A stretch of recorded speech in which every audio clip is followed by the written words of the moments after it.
Sloan Cold Facts. We're back. Season 2, episode 11. I'm solo today. Ran at the house, but we got 2 special guests. One is a returning guest, and we got a rookie in the studio today. First timer. Call him the hero, the people's champ, the president, the hood legend. Master P. Young Nipsey Hussle, the hood of Houston, Texas. This man here crazy. You got PJ Couisnard in the building. Yes, First sir. time, man. We also got the legend Mike Sneed, player turned film producer, film extraordinaire, film director. You're going to be at the Cannes Film Festival soon, winning awards. Yeah, for sure. You got Big a ticket. time, man. We got a special night tonight, man. Well, first, for the first time guest, PJ Couisnard, keep giving his flowers. Yeah, man. 2003 graduate, Yates High School. Went on to play Wichita State 4 years, a Wichita State legend. Grew up playing the Houston Hoops organization, AAU. Like I said, Wichita State legend, professional basketball player. And then he did what a lot of us do when we finish playing the game. We kind of started to get back to the game and wanted to get back to kids. And he started a program, man, revised a program called Cooz Elite. First, it was called J. Sims Elite when I first saw he was coaching. Shout out Simi. And then, man, about a week later, he hit me like, Sloan, man, we turned this to Cooz Elite. And then took off from there. Been giving back to the community his whole life, his family, the Couisnard family. If you know anything about Houston, Texas, Third Ward area, their family is a crown jewel. Third Ward, giving back to the community so much, man, and impacting youth and impacting the community for decades. Started with his father, his mother, continued on PJ and his brothers, man. PJ, man, first and foremost, we want to give your flowers for sure. What you've done for kids and in your community. The example you set is huge, man. And you got, a lot of people look up to you and they revere you. You got guys in the pros and in college and in life and business and all from that Cooz Elite program, man. So we want to give you flowers for that. Give you a round of applause for that, man. Appreciate it, man. Welcome to Sloan Cold Facts. No doubt. Been a long time coming. Yeah. Mike Sneed, man, what's going on, Mike? Man, just, growing on the daily, man. Just busy, man. Trying to take it to another level, man. Yeah, we got a big thing dropping. So as many of you know, when Mike was on last time, we talked about the Cooz Story. And so, Mike, it's a 3-part documentary, documentary. I think the time y'all done 1 and 2 already for sure. Yeah, 1 and 2 are done. We had Barlow and Clay on talking about the first 2, and part 3 is dropping tomorrow.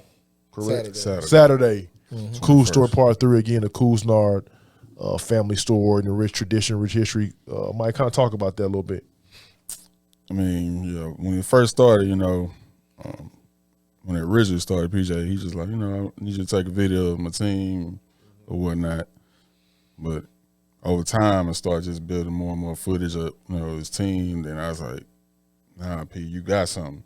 Yep. I just came across my mind. So, just continue to just film, practices, the whole journey, family, everything. And I was like, when it was time to push the button on it, I was like, all right, it's time. And now this last one is, it's more of a combination of everything, of the whole story, the family, kids, everything. And now, Mike, people don't understand, like, when it comes to documentary, like, the amount of, like, time and, like, editing and just, like, even from the natural eye, just looking and see, like, what fit, what doesn't fit.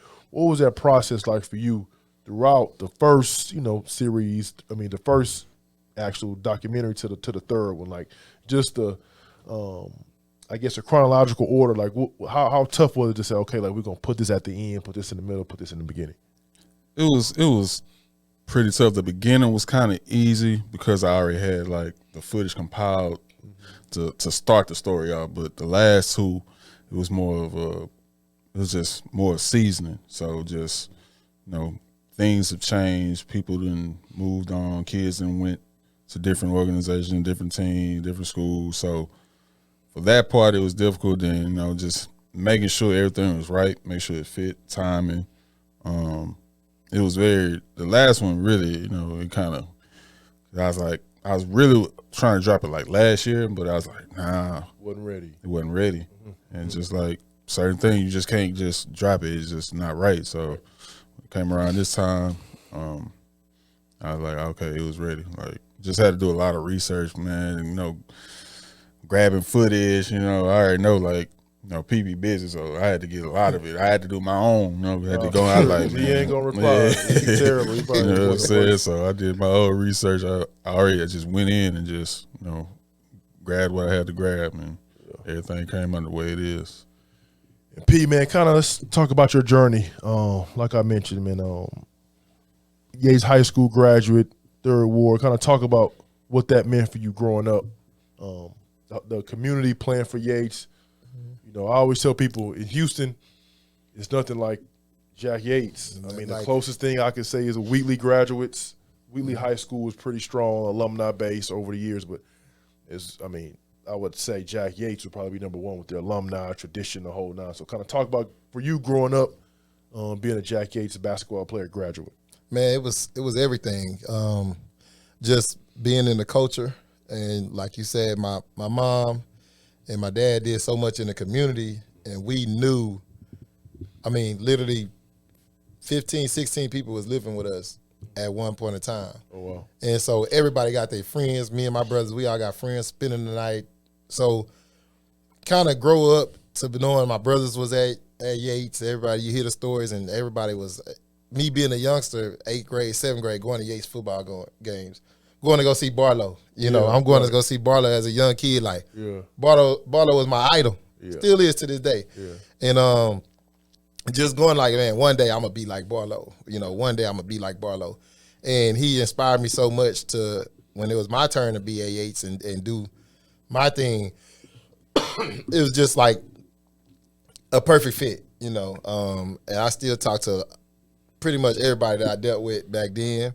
While I was at Yates and stuff like that. So, like, it was more than just, okay, I had my time, now it's gone. Like, I built true relationships with the people that was on the team, the people I grew up with. And it was, a lot of people go off and they be from my neighborhood and they go off and they play other places and they be other places. But it's nothing like, being from this neighborhood, being the guy on the basketball team, being who everybody coming to see.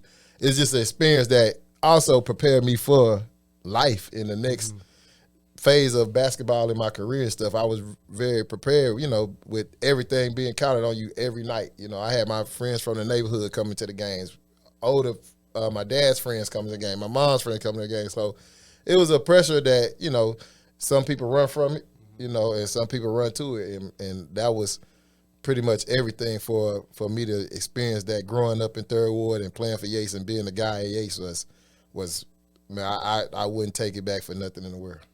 And let me ask you this: seeing the growth of Yates, even the actual campus and the building, obviously changed from when you were in school. And it just seemed as though like Yates High School, especially being where it is in Third Ward, like people, the alumni, the faculty, the staff, administration, they are, I guess, ingrained, and they almost have a responsibility to make sure Yates is a standard. Yeah. As an alumni, again, just to see the change, see the growth, what's that mean for you?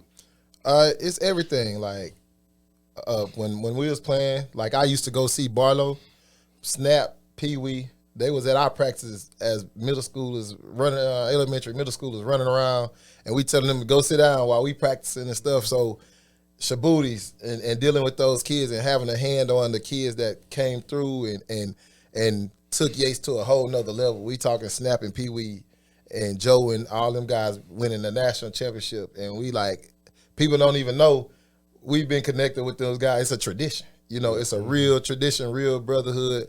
And it's a real thing, and then you go from them to Shabooty and Jacob Young era, and having a hand in on that, and then go to the guys, Ruben and them. So like it's a big old process, a big old like family tradition. And as alumni for the basketball, I mean, my daddy bought Yates a first shooting machine. Like the first shooting gun machine they had, my daddy bought it. Weights, my daddy bought it. Like so, not only that, my mom and dad were so invested in the community, and they did it for the community, not just for Yates. You know, and kids go there. You know, we was using it for the summer times. We was using that type of stuff, and so my mom and dad had a lot to do with me being so engraved into what's happening after I left. Like they always say, PJ, hey, you going to go do this, but never forget about, you know, where you came from or who helped you along the way. That's the one thing I always joke with PJ about. I was like, PJ is 100% community, whereas I joke as a P, 100% community, 0% business.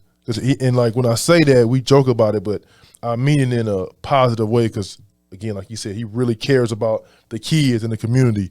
Like all the business stuff, as long as the kids getting what they need, he's cool. And like, but again, I think he got that from his parents and just being around his parents for so many years. And you could just see, I mean, when you mentioned earlier, growing up 15, 16 people living with y'all, like that's uncommon.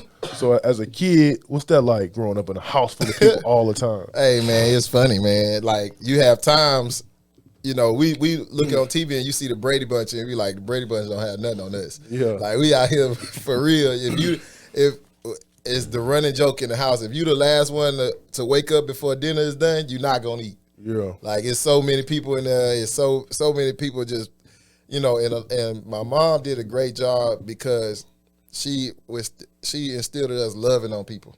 You know, like when I tell kids and people I love them, I truly mean it. Yeah. Like we was brought in and brought up on love. Like I'm gonna have that relationship with you where you know I love you. You're gonna see me sacrifice for you. Just to know, I ain't got to tell you every day, hey man, I love you. I'm not gonna try to convince you I love you. I'm gonna show you. Yeah. You know what I'm saying? And the love is gonna be me. My friend Pat Dupree didn't have no shoes. Hey Pat, you could take my shoes. I'm not gonna put it in your face. Oh man, you never bring it up ever, because I love you, bro. You my brother. So this don't even mean nothing. Like I give you the shirt off my back, you know, and never think twice about it. So just being that, and then my dad instilled the toughness in us of like, hey, it's 16 of y'all in this house. Y'all got to survive.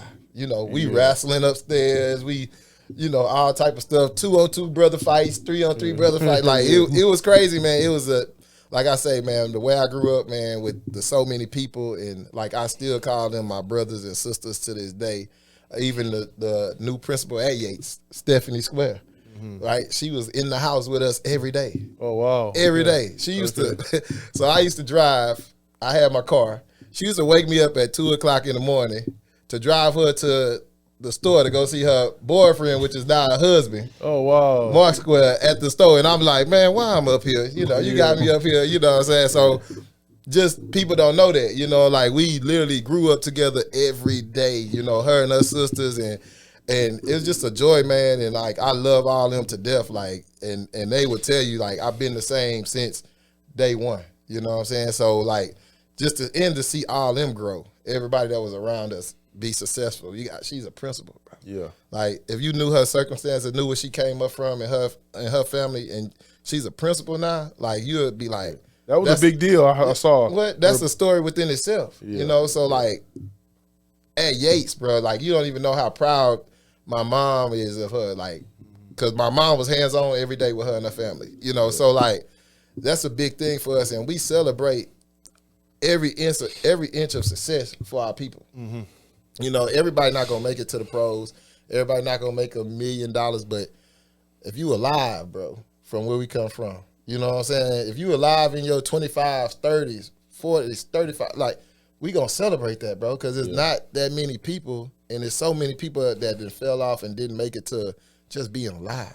You know, we done been through so many deaths and so many things like that. So every ounce, every little thing we could celebrate, we gonna celebrate, and we gonna genuinely celebrate it out of love. You know, Mike, you what PJ describing, you documenting this, you filming this, going through the footage, cause you kind of feel the love and feel like what the Couisnards meant in what you documented and some of the footage you saw. Oh yeah, most definitely.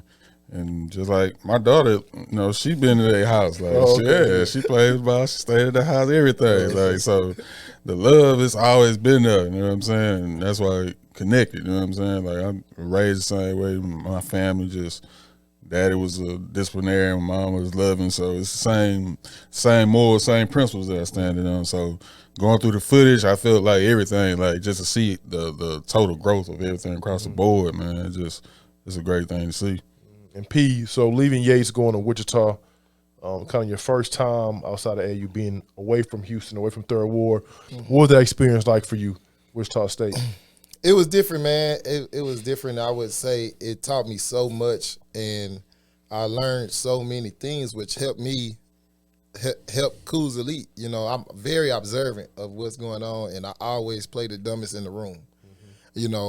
So it was so helpful just watching. I'm watching a marketing team. I'm watching the people that's doing this. I'm watching everybody around me, And before NILs came out, I was saying the same thing already. Hey, man, I see my jersey everywhere in the stands. You know what I'm saying? And I ain't getting compensated for it, you know. But I didn't know the way to go about it, at the time, And so, like, it was the best experience of my life. The people I met there, the guys I met outside of being at Wichita State, like the people in the community that I met, it was just everything. And it opened my eyes to a new experience. Like, I thought I was doing it big at Yates, Everybody in the neighborhood know me, everybody, they coming to my games. But then once I'm on TV every day, my junior year, we played every game on ESPN, I think. Like, it opened my eyes to, like, oh, it's a whole new world out here. And it also made me think, like, man, I wish my guys back home could experience this. I'm up here by myself. None of them remote. Like, I couldn't call nobody. Hey, man, you see what you have y'all did this? Have y'all did that? Right. So, like, it gave me a motivation to get back to my community. And, hey, every kid that's coming after me, they're going to get to experience this whole new realm of living. We talking all type of flying here, going to Virgin Islands twice. Like, it just took me to places that I never thought and didn't even know existed until I got there, man. Like, so, like, it was everything for me. So leaving Wichita, you play pro basketball. At what point for you, I always ask guys, this is a situation to where you realize, like, okay, like, this has to end. What's the next chapter? I think sometimes a lot of us, especially, black players and especially guys in our era, like, we never kind of really knew, like, when it was time. We kind of just playing overseas and being a pro is like a thing for us. Like, yo, we got to be a pro. I want to be a pro. But I think a lot of us kind of struggle with the transition. For you, what would you say was your biggest, hurdle in figuring out, like, what's next, like, life after basketball? For me, like I said, I was very observant while I was in college, so I knew I had to start something. I wanted to start something as soon as I graduated that was going to be ready when I'm done playing basketball. So, I graduated 2008. I wrote a book. I wrote a book, never got published or nothing like that, but I was in there writing a book, and I was like, shoot, I'm going to write this book. I had always had a plan outside of basketball. And I went on with the book, and we lost the book. I don't know how it got lost or whatever, but I got discouraged. I didn't want to rewrite it or do all that type of stuff. So I was like, I'm definitely starting to camp, because I'm looking at the Wichita State camps. I'm looking at all these kids come to the camp just to see me. They come in, hey, PJ, can you sign this? PJ, can you sign this? I'm signing 300 things at the camp. So I'm like, if I do my own camp, I could do this. I could do it my way, do this and that and that. So I was like, I'm going to start with that. So that's how the whole Cooz Elite camp came about. And like I always say in the first documentary, Coach Kyle Lindstedt, who's now back the head coach at Sunrise, he was the head coach at Sunrise at the time. So we started our first camp at Sunrise Christian, you know what I'm saying? So, and we did it. Like, we took a bunch of kids up there from Houston, got them outside of the city, and people don't understand that Wichita trip for kids that I bring out there from our neighborhood, it's likely their first time leaving the neighborhood they from. They not getting experience. So when I take them up there, I know how we gonna get treated. You know, they love us. They love me up there. They gonna treat them right. So it's just an experience. It's more of an experience thing than rather than me coming back all the time for you know for the flowers and all that. No, it's really for the kids to get that experience and get to say, hey, some people that's gonna be genuinely, you know, excited to meet them. You know, so I always had the plan of doing something at the same time. I always wanted to do business person. Like you say, I was big Monopoly player, big Jay-Z fan, big Nipsey Hussle fan. So I always had a message or something driving me to, hey, you got to get on this corporate world. You got to get on this business side too at the same time while I was playing. What made you backtrack? Like, what made you want to like say, hey, like I want to start Cooz Elite. I want to have this program. Was it like you're talking about giving kids an opportunity to lead a neighborhood? Was it a thing? Like I always tell people, like when I started my basketball camp, it was for sure vanity. I just so I can say I got a basketball camp. Yeah, I got my own basketball camp. You know, and then it turned into something else and something else. So for Cooz Elite, you started with the camp, sending those kids to Wichita. At what point in your mind you're like, you know what? I think we can start a program. I think we can like do this in a different way, in a major way, and like affect even more kids. Man, to be honest, it was definitely Clay. Okay, it was all Clay idea. Like I literally was doing the camps just to do the camps in there and just in case I wanted to do something with it for real. Yeah. But once we trickled it down to Houston and I was coming home and dealing with Clay, Coach Clay was like, P, we need to just really start our own thing. We need to start our own thing. We need to start our own thing. And I'm like, you know, I'm going to go play overseas. I'm only here June and July. He's like, man, the kids don't care about that. They love you, bro. They want you to coach them. They want you to do this. And I'm like, man, Clay, I don't have time. When I come home, I don't want to go back to work, you know, doing this. We'll do the camp, but we can't do a team and travel and all that. And Clay was adamant about it. Like, bro, you know how many people we could help, you know how many people we could reach, you know, things that we could do if we just did it our way. And I'm like, all right, Clay, I give it a try. You know what I'm saying? Yeah. So we just went with the team, you know, just following Clay lead. And Clay was like, Clay was like, PJ, you got so many doors you could open. Open your phone. Call this person, call that person, call that person. And you know, once Clay get going, Clay gonna be on you. Absolutely. So he was like, call this person, call him. And he had me just out there calling people. And I'm like, oh, yeah, they said they'll do it for us. Oh, yeah, they said they'll do it. Oh, we could go. And I'm like, oh, okay, let's see how this works. So it definitely was Clay's idea to kind of nudge it, and really it was his own idea, you know. And I was just the face of it. Sneed, we talked the last time you were on about your transition into filmmaking and, you know, kind of documenting life through film. For you, that transition has kind of taken off, and now being an entrepreneur and like kind of doing what you love to do, even find that passion while you were playing, now to where you are now in your stage of life. Kind of talk about that transition at the time, but like talk about like where you are now as far as like where would you like to see, you know, like your transition continue and like go from here? As of now, I'm seeing myself transitioning to like the next stage is where, okay, I want, you know, when you think about film and all type of, you know, creators, people talk about LA, they talk about New York, they talk about the big cities.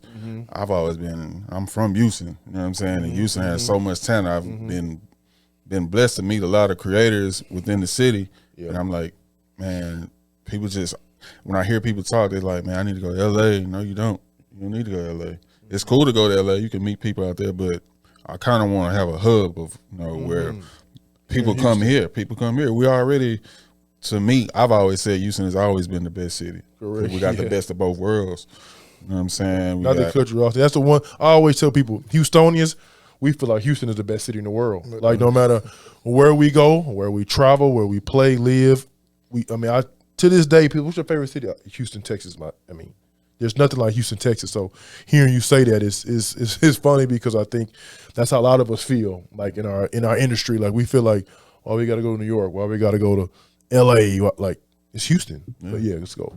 Yeah. So it's just, you know, bringing everybody here, bringing the people who really want to create, and also growing a homegrown talent, just like with basketball. You just want to grow the homegrown talent, you know. So when I first started it, I didn't really have that vision. I just knew I had an eye for it. You know what I'm saying? But I had got hurt. So I was already thinking like, I already know the ball ain't gonna bounce forever. You know what I'm saying? So I was like, man, I need to figure out what I'm gonna do. I don't want to be coming back hooping and going to work, this and that. You know what I'm saying? It took some time, but while I was playing semi-pro and I was in California, that's when it kind of gravitated that way. So we at this point right now, so just me the next day, I'm just been networking with a lot of creators in Houston, building some things on the low and just trying to just grow and elevate and bring something to the city that's different.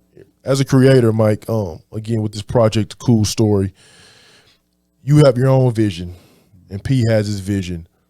I always think when documentaries are made, you look at the 30 for 30s, and I think like, damn, man, like this took so long, and like it was so many moving parts and moving pieces.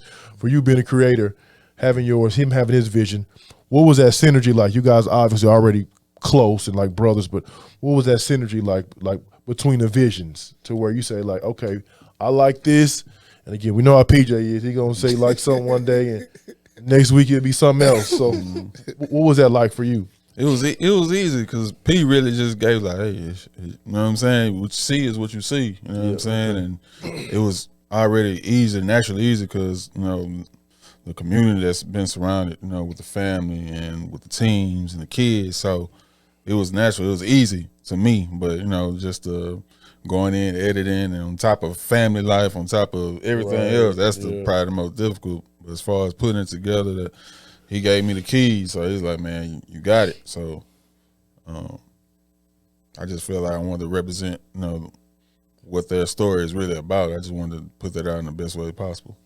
Speaking of family, I'll shoot this for you, P. How difficult is it? You guys are both fathers, husbands, have kids, and trying to, you know, building empires and done these great things. I tell people, even for myself, like I'm trying to figure out, like, if I want to be elite in my field, something has to suffer. Meaning my marriage might suffer a little bit, or the time I spend with my kids.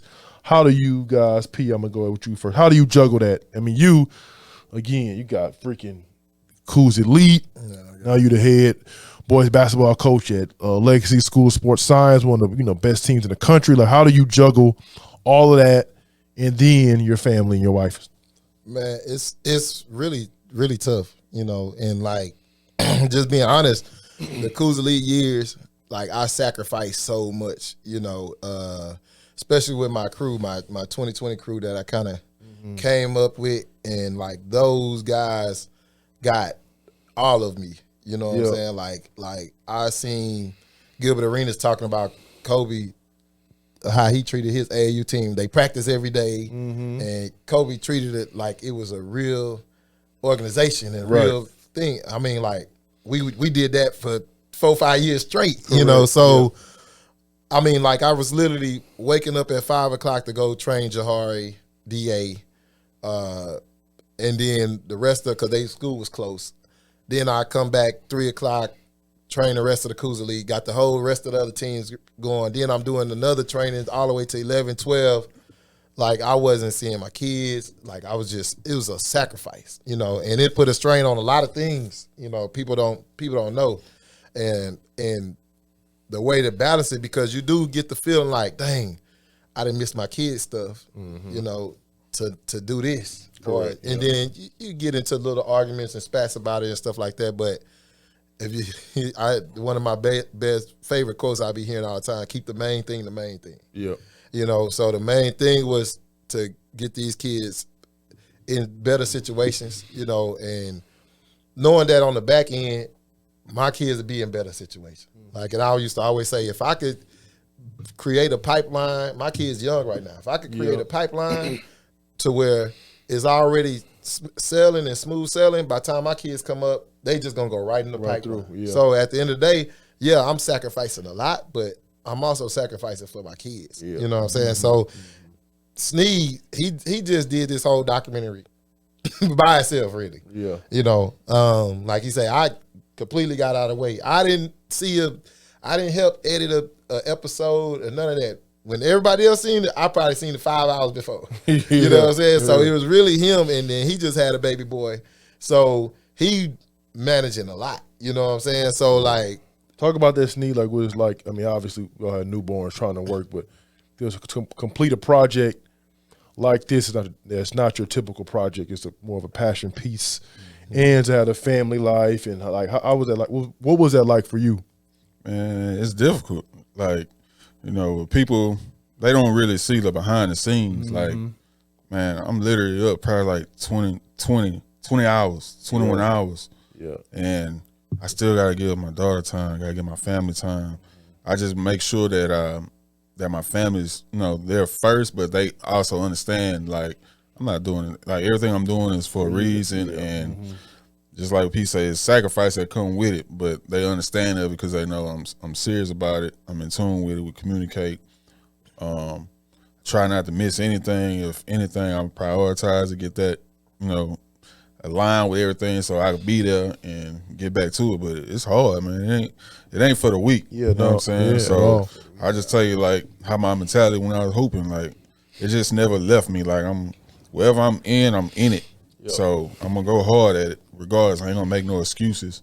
It got to get done. So that's why I'm. Yeah. No, you know, I think a big part of that too is the person you're with, being understanding. You know, having an understanding wife, understanding partner, and my wife and I talk about all the time. At first, when I first started, she wasn't that understanding. I was going, you know, I was coaching AAU. I was going a lot, you know, and then just to be honest, you know, you're around a lot of women in AAU basketball, a lot of moms, single moms, and so she like, golly, you always gone. And so it's funny, I had to, like, when coaches would call, when I started my scouting service, I would answer the phone in the car. Yeah. So she could hear the conversations over different coaches. So she knew, like, yo, this is why I go to Indianapolis. This is why I'm coaching AAU. Yeah. To help these kids to, like, get them another platform, you know. But again, until she heard it, she was like, you just out there just coaching, you just going to, like, you wasting all this time, spending all this money. I'm like, I am, but I'm not. Like, it's an end goal in this. But again, now she understands because she saw the bigger picture. So she started working my tournaments. She started to hear the phone calls, and the coach started asking how she is, and you know, so they started to see her. She started to see them, and so it kind of made sense. But if she wasn't understanding partner, it would have made the job super tough. Yeah, it's not gonna work.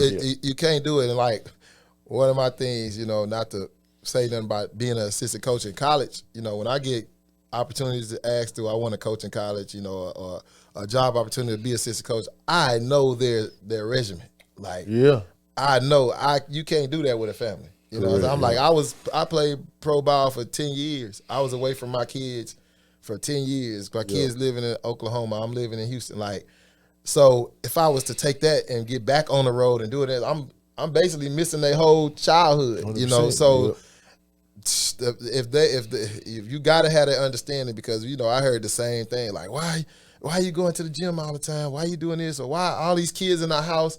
Why is this? It's funny. So, I'm gonna give a shout out to your wife, because dog, every time I see her, not only she have her own kid, but it's some kids with her, you know, and, like, she just, again, like, knowing who you are and for the kids and for the community, like, she's so very supportive and always there. But again, man, you are going a lot, and you take on a lot of responsibility outside of your own house. Yeah. But she always holds you down. She's always there. And again, just like I always see her with kids. Yeah, you know, no doubt. Like, and people don't understand that. Like, I deal with AAU basketball. I deal with legacy basketball. But people truly don't understand what we do in our community. Yeah, and they don't understand the calls that we get. Neighborhood where we got to come to Third Ward, we got a family struggling, we got this going on, a family need this and that. People don't really get, they don't even know that aspect of, like, that's really my priority. You know what I'm saying? Like, that's what I feel is my calling, is to help our neighborhood during crisis, during tough times, during hard times. And, you know, and those people don't have a voice to speak out and say, hey, PJ over here helping us, the Couisnard family over here helping us, but that's cool though, because we don't do it for that. You know what I'm saying? We do it for them to be straight, them to be solid, and stuff like that. So it's a lot, man. And you got to have somebody that's understanding. You know, if you don't have somebody that's understanding and supportive, it'll take a toll for the worse. For sure. Kind of piggybacking off of that, like, you know, with what you said, PJ, like, people not knowing what you guys do for family in the community. How do you take all that on and then, like, take it off? Because, you know, sometimes, like, that could weigh on you. And the thing I want to kind of bring up is like the George Floyd situation. Yeah. Obviously, with him being Yates graduate from Third Ward, like during that time, like right after COVID, like it was a lot going on in our environment, in our city. What was that like for you? For me, especially, with it being hitting so close to home, we know the family. Wu is actually coaching with us this year at Legacy, his nephew. Just being so tied in and so close to the whole situation, and for us, it was more of a protection of, okay, we're gonna make sure y'all okay, because we don't want nothing out of it. When that came, so many people came with their hands out. So many people came, doing stuff just for cameras and just the acting part of it. And more than half of those people, I talk to Wu every day. I talk to Wu all the time, even before that stuff happened. Yeah. You know what I'm saying?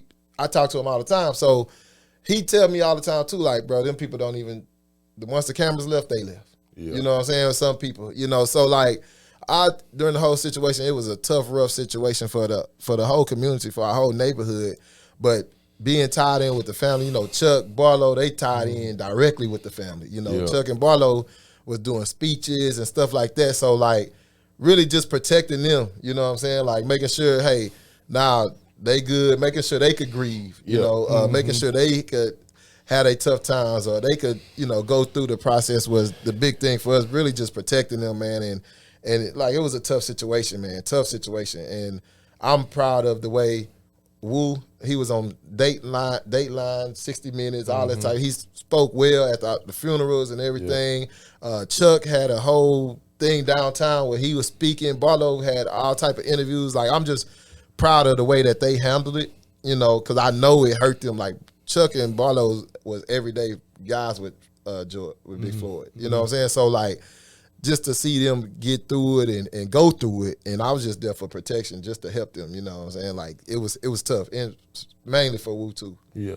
The Cooz Story, we talk about the kids you've impacted.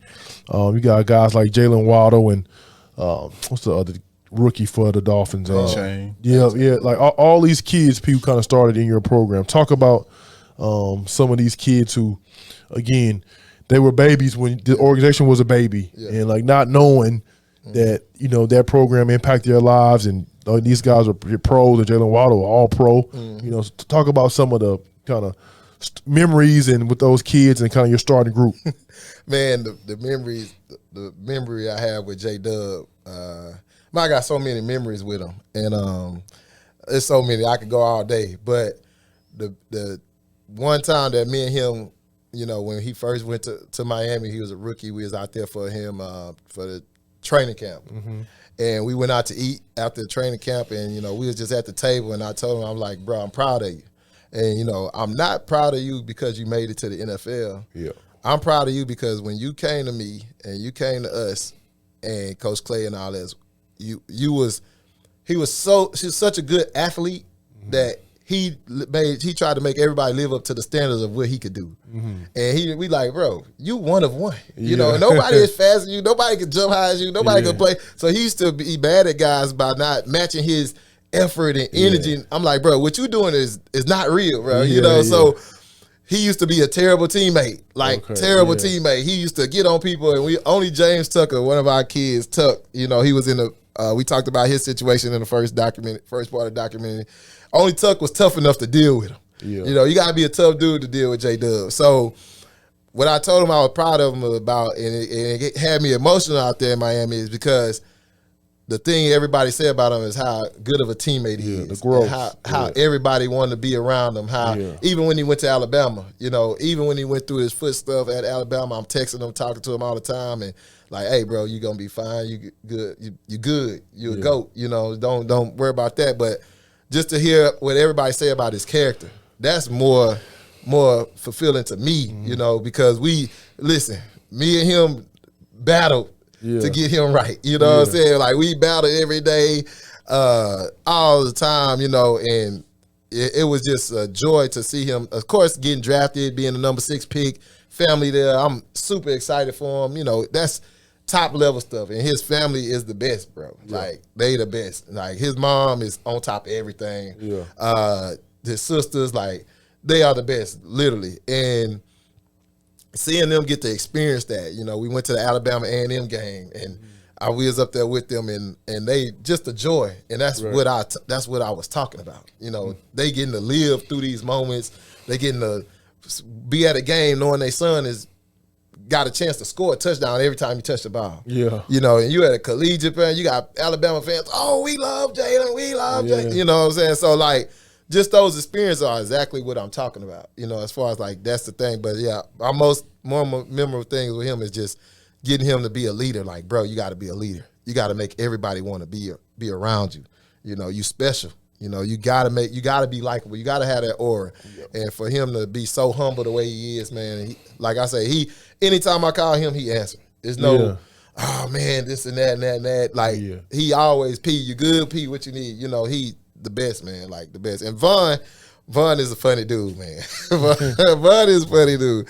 Von, swear to God, he the best basketball player ever, man. That's why he was a defensive stopper, man. Yeah. He swear he the coldest person ever. We was going back and forth about the Warriors and who they played in the playoff, Warriors and Lakers series, I think. Me and him was going back and forth about that.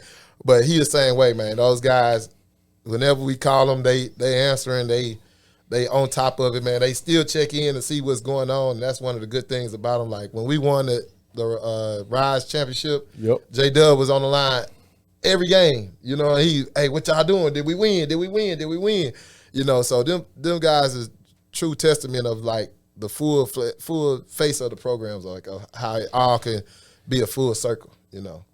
When we talk about Cooz Elite and the growth of the program, the one thing I can always say, and you can see it on social media and even in person, like the kids you're talking about and the kids in the program, they all gravitate back toward the program. Oh, without a doubt. You know, they embrace it. They embrace, you know, what it stands for, what it means. The parents do for sure. You know, when Jahari Long and Reuben Jones and D.A. Houston and those guys were a part of Cooz Elite, it was a thing like the Cooz Moms. Yeah. It was a huge thing on social media, and it was like the mob, you know, and shout out to the Cooz Moms. I'm trying to get them on the show eventually one day. We almost had it, but I think Shantae didn't get her hair done or something goofy like that, knowing Shantae. But the Cooz Moms, they were a big deal, and they kind of like helped run the program and like help guide the program, and you know, you leaned on them to get things done, and I think they leaned on you obviously to like help their kids get to the next level. Man, the thing about it, man, we don't sugarcoat nothing. Like me, I'm not gonna sugarcoat nothing. I'm not no pretender. You're not gonna see me walking around in all type of gear and saying I could do this and do that and do it. We don't do that, and I don't do that with the kids. I tell kids all the time, I could get you 10 fake offers just like anybody else. Yeah. But we don't do that, bro. Like you gonna earn what you get, and you gonna get what you earn. Yeah. You know, we not for the fake stuff. You know, so like with the families and the kids, I'm always honest with them. Like if I ain't got it, I ain't got it. Yeah. Hey, Shantae, Ashley, Tanika, we need to get this. We need to get 2,500. Yeah. Like here go with a 2,500 going to, and then they know 10 out of 10 times I'm not doing nothing for myself. Right. You know what I'm saying? Yeah. It's always to benefit a kid, benefit somebody. Like I said, we had a situation where one of our kids was in a tough living situation. We made one call to the Cooz fam, Jason, Sam. They fit right in. Like we get it done for our family, everybody call it a mob. You know, because we do move like a mob because it's family. Yeah. You know, it's truly family. They know what I got going on. I know what they got going on. If everybody need to help somebody, we need everybody on it. We don't speak our business. We don't speak on our business. We keep everything in house, and like it's just the best place to go. You know what I'm saying? The best place to be, and that's why we move like that. I always joke with the Cooz Moms. I always tell them, man, if it wasn't for OTR exposure, y'all would just be just another mom group. But no, those kids, PJ had a group, the group we're talking about with Jahari Long and D.A. Houston and Reuben Jones, and I saw how they were moving as a group. And in the springtime, early, they were beating a lot of people, but like people kind of, who is this group? Like, we never heard of them before. Who are these kids? And so I had a live period event at the gym in Humble. And at the time, I was coaching with the Defenders, and we had a good 2020 group also with Eddie Lampkin and Hayden Hefner and those kids, Justin Hill, who's at Georgia. And so it was one of those things I was like, I talked to P. I was like, P, man, I think it'll be good not only for my brand, but for y'all, like, for these college coaches, like, play a game. And the Defenders team was, we were a favorite. We had a lot of guys already on the stage and had a name already. And it was crazy, man, because the gym was packed. I still got the video. And, like, it was a close game, overtime game, and Cooz Elite won the game. And so, like, from there, like, this legend, like, really, like, it took off. And, like, you look up and, like, Cooz Elite became, like, this phenomenon. Yeah. Whereas when Wild on those guys were young, it was this kind of tight-knit group with the community. But, like, you had people from all over the country, like, talking about Cooz Elite. Yeah. To where, like, literally it was a phenomenon. Anywhere they went, everybody wanted to attach themselves to Cooz Elite. Anywhere the moms went, it was the Cooz moms. Like, I'm talking people, like, not just in Texas, like, across the country. And so Cooz Elite grew to this thing to where it became like this brand. Yeah. And people wanted to be a part of, and they wanted to be. And then you add what Cooz Elite really was about, community, helping kids, and it made it, like, even bigger. Yeah. And it's crazy to see, like, what all those kids are doing now, what they become, and just, like, you got kids playing on other organizations who want to be a part of Cooz Elite. Yeah. Other shoot teams, established programs with legacy. And one thing I always say is we have a bunch of shoot teams in Houston, Nike, Adidas, Under Armour. Like, no one could take the Cooz kids. Yeah. They never wanted to leave. People offered them shoes and money and trips. They didn't leave. You know what I'm saying? I'm like, damn, y'all don't want to leave. Like, y'all got to pay for y'all stuff. Like, y'all got to fund your own trips, but they never want to leave Cooz Elite. Yeah. And I think it's a testament to the program and what you guys built and, like, what you guys kind of instilled in those kids to where the loyalty was there. Yeah. And they realized, like, we won't get this anywhere else. I joke with Shantae all the time, like, her son was in Jahari Long in the 8th grade. And it was a shoe team, like, trying to recruit our son, talking about free shoes and gear. And Shantae was like, I could buy my own son shoes. Like, we don't need no free shoes. Like, I could buy him shoes, but I can't buy him what Cooz Elite gives us. Yeah.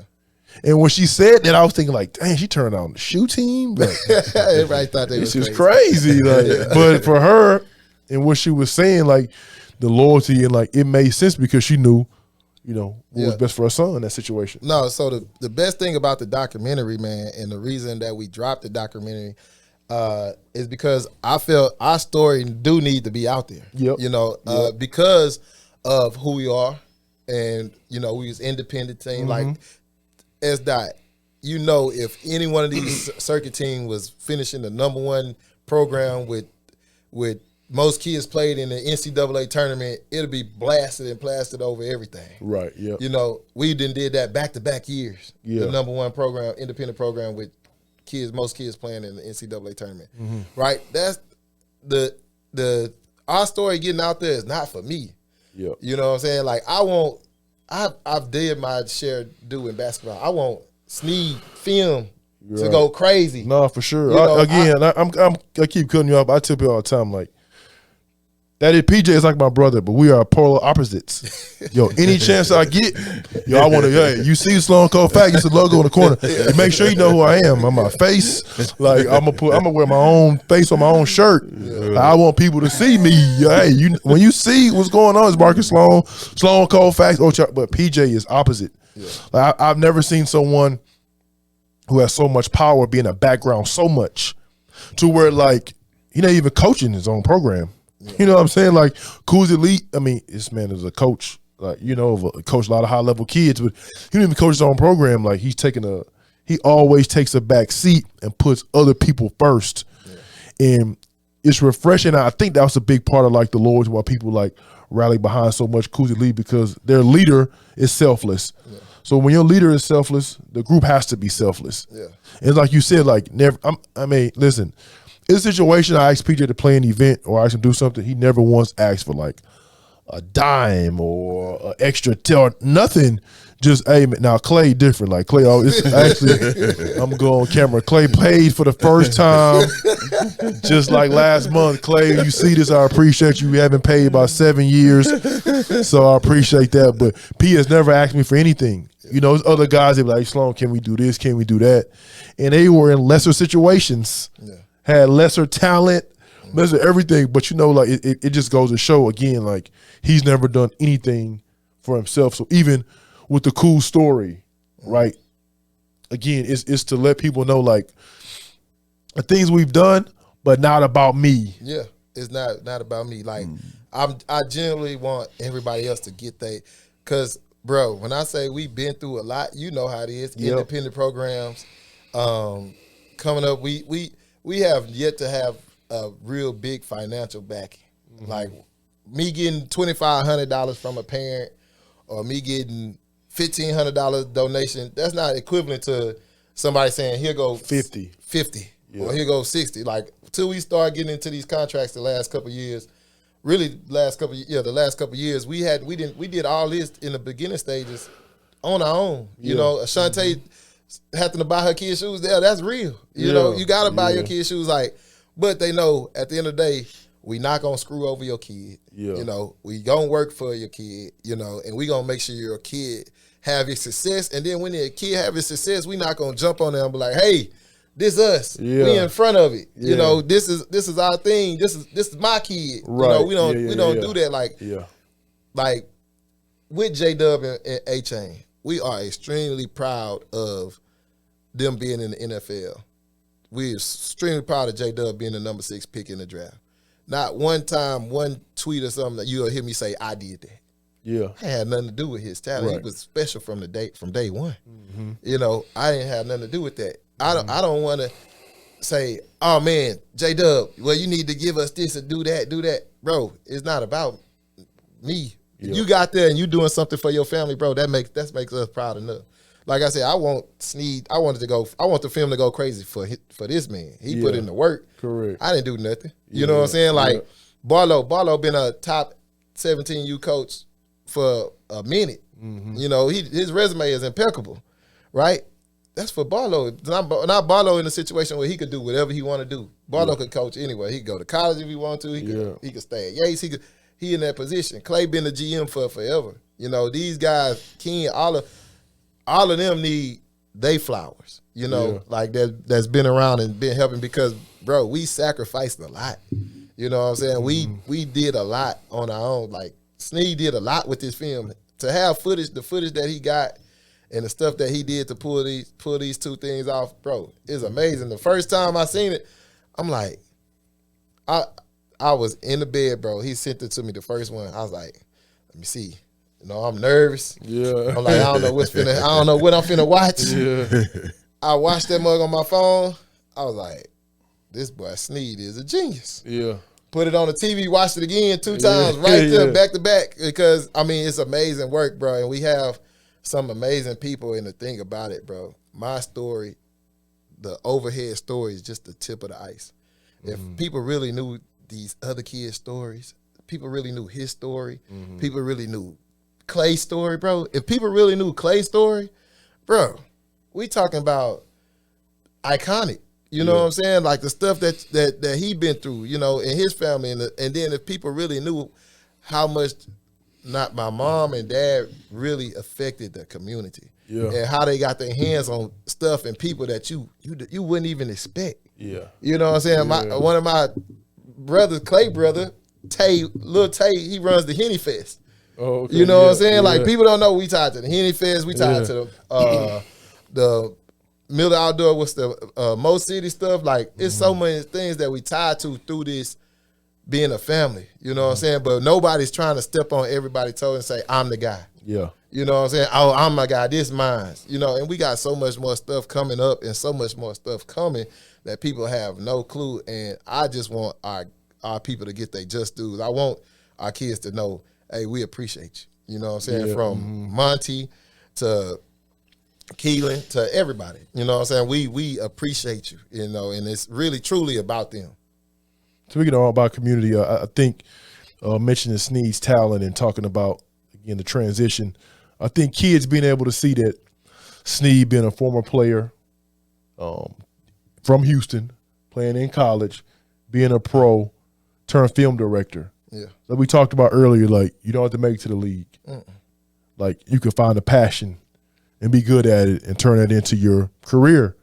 And I think just seeing, kids seeing that example, like is, I always say representation matters. Yeah. Sneed film going to I said earlier, you're going to be in the Cannes Film Festival. Somebody to see Sneed's film in a festival, a little kid, he may not even be paying attention to. He may see somebody may see the Cooz Story, a kid be like, damn, man, who did that, directed that? He looking at things like that could be me one day. Mm-hmm. I like social media. I like making reels and just making stuff on TikTok if I want to go to the next level. Like, he did, I know I can do it. Yeah. I think that's a part of Sneed's story. It's a part of the Cooz story as well. Sometimes, like, especially in grassroots basketball, like here in our city, in the state, it's so many people have so many issues and so many problems. Always. But the thing I always say is, like, you have to look at, like, who's moving the needle, like, what's the culture really about?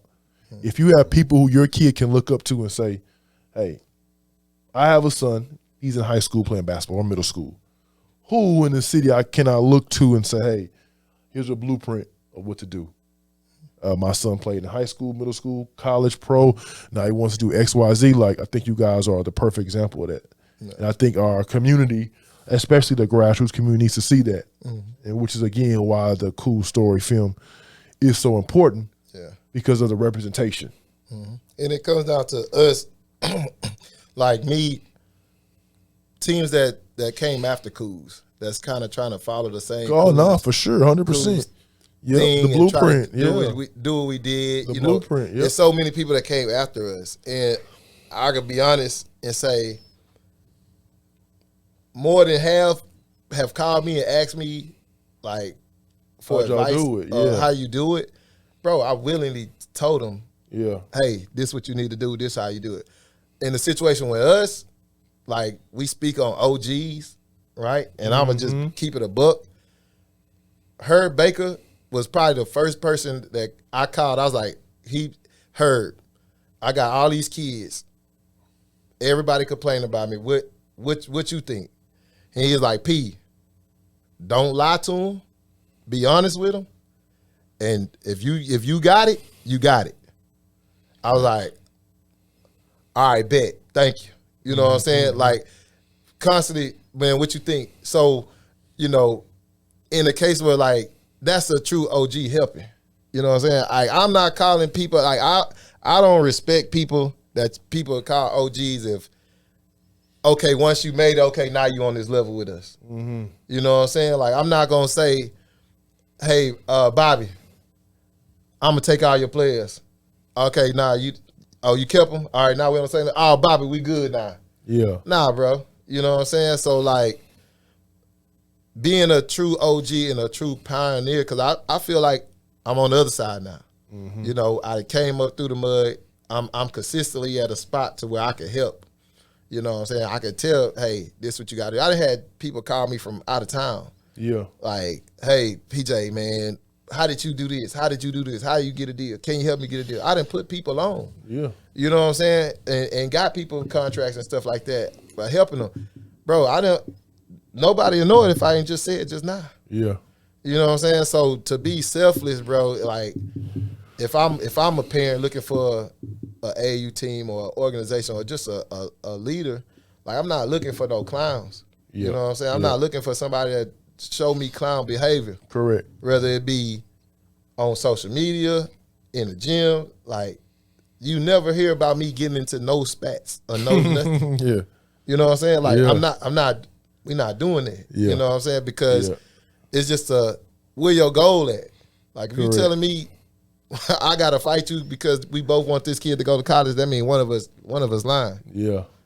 I shouldn't have to. We got the same goal. Correct. It should be cool.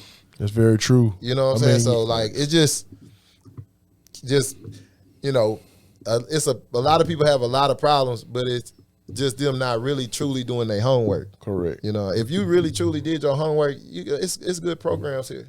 It's situations here where you don't have to be mistreated or have a certain stuff, but you also got to be real with yourself. Yeah. And that's the one thing that we do. We gonna be honest with you. Yeah. Real quick before we go, talk about Legacy School of Sports Sciences and what even growing that from the ground up, what's that meant for you, being one of the better basketball programs in the country. And you talked about people calling you being one of the first private, like a brick and mortar private schools, and people seeing legacy and trying to duplicate it in certain ways and be close to it. Talk about that. Man, it's the best, you know. When I got the job from Miss Carey, like I asked her, I was like, so you mean to tell me I could play a national schedule, I could do this and do that? And she was like, yeah, PJ, you could pretty much make the basketball program what you wanted. And I was like, okay. It took me like 2 days to decide, like, yeah, I want to do it, you know? Yep. So, like, just, you know, coming through and being there for so long, and it's so funny, Sneed did my first video there. So it might be a whole nother documentary coming on, because I mean the story of where we at, hey, for real, because the story of where we at now, like literally at Legacy year 1, we was practicing outside in the parking lot. Yeah. We had no baskets. Mr. Reggie bought us our first ball from Academy. Yeah. So we had one ball, bro. Like we was literally getting on the bus. It was taking us 15, 20 minutes to get on the bus, to drive 15, 20 minutes to go to a church, only be on the court for 10, maybe 15 minutes with the boys and the girls.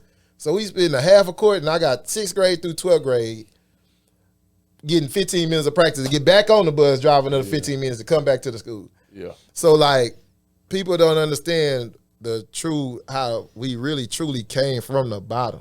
Yeah. You know what I'm saying? And with Legacy and Cooz, like, people get it misconstrued that I care what other people think. Yeah. You know what I'm saying? You know me. You know me. Sneed know me. Everybody in my circle know I could care less what an outsider person think. Like, it don't affect me at all. I have no haircut for 20 days. That's a fact. Hey, that's I ain't gonna lie. When you walked out, I almost say, "Damn, you got a haircut." I haven't seen him with a low haircut in a long time. Listen, so like, shit. I could care less what others say, because I know my heart is pure. I know where I want to go, and I know what I'm doing. So with Legacy, how it came up from nothing to now, we consistently playing in national events. We consistently being able to travel. We consistently pumping guys out to go play college ball. You know, and we turned that into a family. Like, our basketball program is a true family. Like, I got a group chat with all the alumni from Legacy. Yep. We played Lamar State last night. Yep. After the game, all the alumni in there asking about the game, asking about the players. You know, so it's true brotherhood, man, that we created at Legacy, and it's kind of the same as Cooz, because we both started from scratch. You know, Legacy started from scratch. Cooz started from scratch. Now both of them are nationally respected. You know, and that not only goes to me. You know, it's Carrie, it's D, Mr. Reggie, Ralph.